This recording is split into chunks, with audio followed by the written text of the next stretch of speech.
guys, this is Faiza again from IBT, and today we're going to look at the task 1 of the academic module of IELTS. I have with me on the board the demand of steel in the UK from the year 2000 to 2016. Now, first we're going to look at some vocab skills for task 1, and then we're going to look at the format.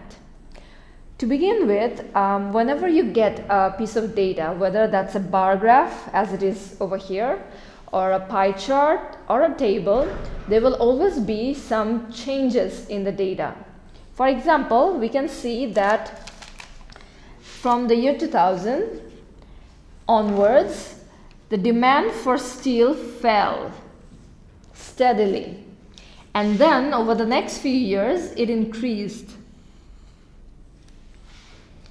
Now, how do we say that without repeating the same word over and over again?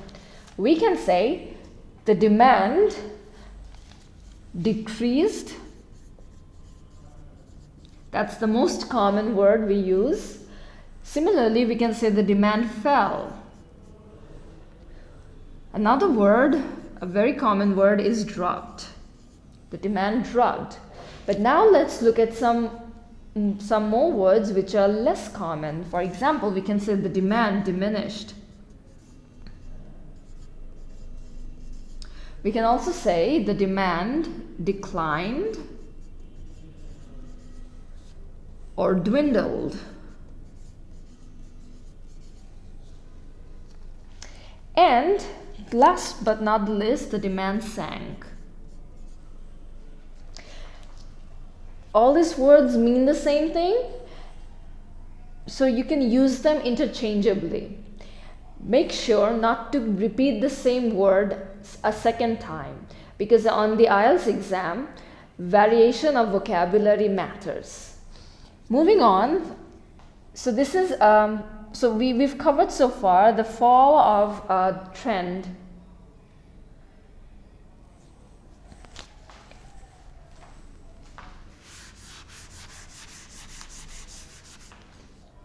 Now let's look at the vocabulary we are going to use when we want to mean a steady increase. So we can say the demand increased. That's the most common word used. We can also say the demand rose. Similarly, we can say the demand climbed, the demand grew, or the demand jumped.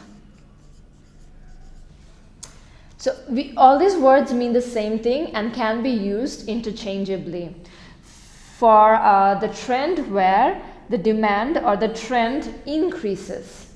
But now let's say we have a dramatic or drastic or sharp decline, as happened here.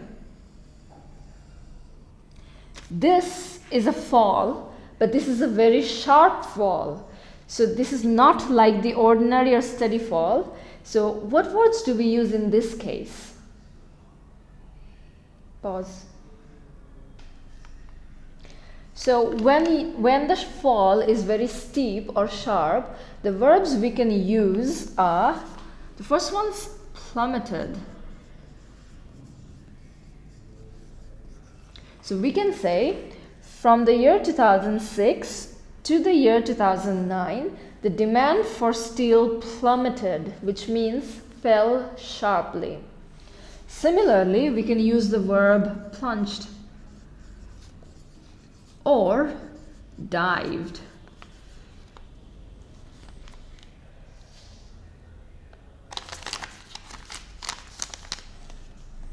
Okay, now what happens when your data doesn't change that much?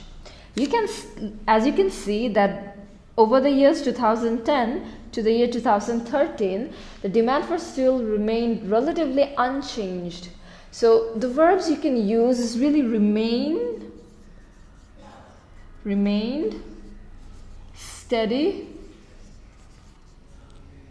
or you can say that it remained stable, or you can say it remained comparatively constant.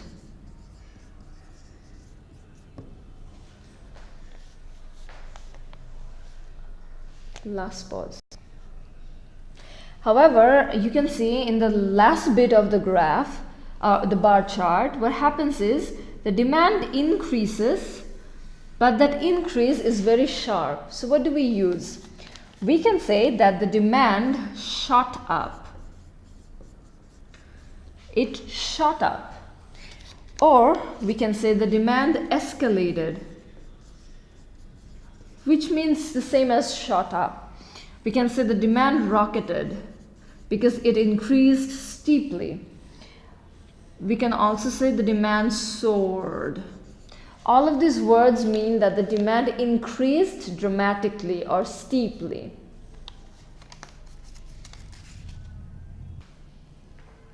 Now let's look at the format of the task 1. When you're going to write the response to task 1, the first thing you want to do is state what the report is on. And this will be given on the question paper. All you need to do is paraphrase what they're already saying. So for example, for this bar graph, I would say that the bar graph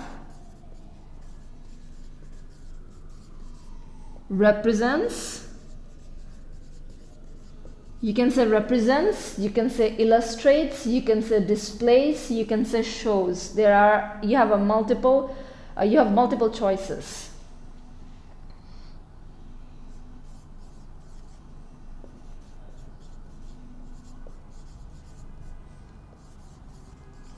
How much steel was demanded in the UK over a period of 16 years starting from 2000. That is your introduction, and that is the first thing you want to write in your task 1 response. The second thing you want to write is the overall trend. What is the biggest trend you see, and what strikes your sight first? Then the third thing you can do is write about the details. Make sure to quote at least 4 to 5 numbers from your data. Thank you so much. This is the end of task 1.